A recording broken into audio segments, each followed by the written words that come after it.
Short stories about madness, an introduction. We are all driven by needs, desires, ambitions, and many other forces. Life runs as normal with the obligatory ups and downs. However, sometimes the off switch in our heads doesn't quite work as intended.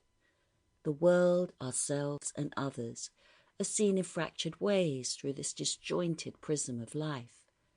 Elements of this life can become distorted, leading to distrust, paranoia, meltdown, or breakdown, as the brain seeks to avoid real suffering by creating an illusion. The permutations are endless. Sometimes people are brought back from the brink, and sometimes the edge can be a moving target. Often, at least in the literary world, madness is a sanctuary, if only others really knew, really understood. In this volume, such literary leviathans as Nathaniel Hawthorne, Nikolai Gogol, Charlotte Perkins Gilman, and many others provide tales from pens that seep with wisdom and worry. Genius has many names.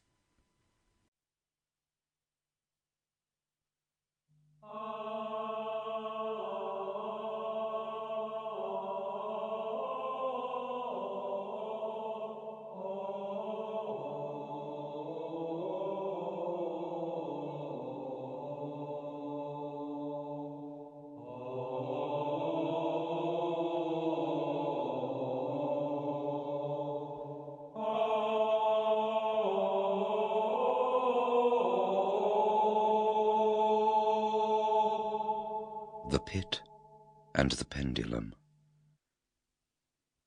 I was sick unto death with that long agony. And when they at length unbound me, and I was permitted to sit, I felt that my senses were leaving me.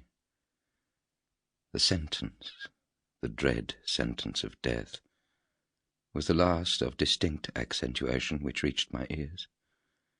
After that, the sound of the inquisitorial voices seemed merged in one dreamy, indeterminate hum. It conveyed to my soul the idea of revolution, perhaps from its association in fancy with the burr of a mill wheel. This only for a brief period, for presently I heard no more.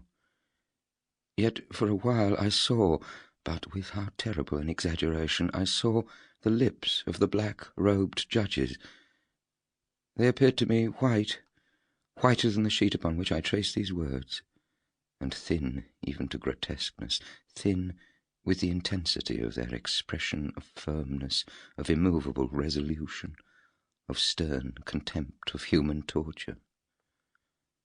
I saw that the decrees of what to me was fate were still issuing from those lips. I saw them writhe with a deadly locution. I saw them fashion the syllables of my name, and I shuddered because no sound succeeded. I saw, too, for a few moments of delirious horror, the soft and nearly imperceptible waving of the sable draperies which enwrapped the walls of the apartment. And then my vision fell upon the 7 tall candles upon the table.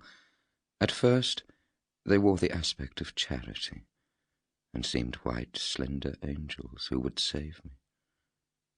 But then, all at once, there came a most deadly nausea over my spirit, and I felt every fibre in my frame thrill, as if I had touched the wire of a galvanic battery, while the angel forms became meaningless spectres, with heads of flame, and I saw that from them there would be no help.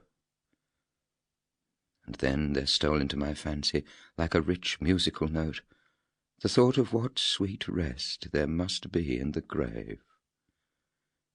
The thought came gently and stealthily, and it seemed long before it attained full appreciation, but just as my spirit came at length properly to feel and entertain it, the figures of the judges vanished, as if magically from before me.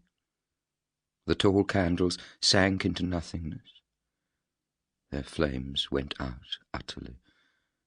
The blackness of darkness supervened. Sample complete. Ready to continue?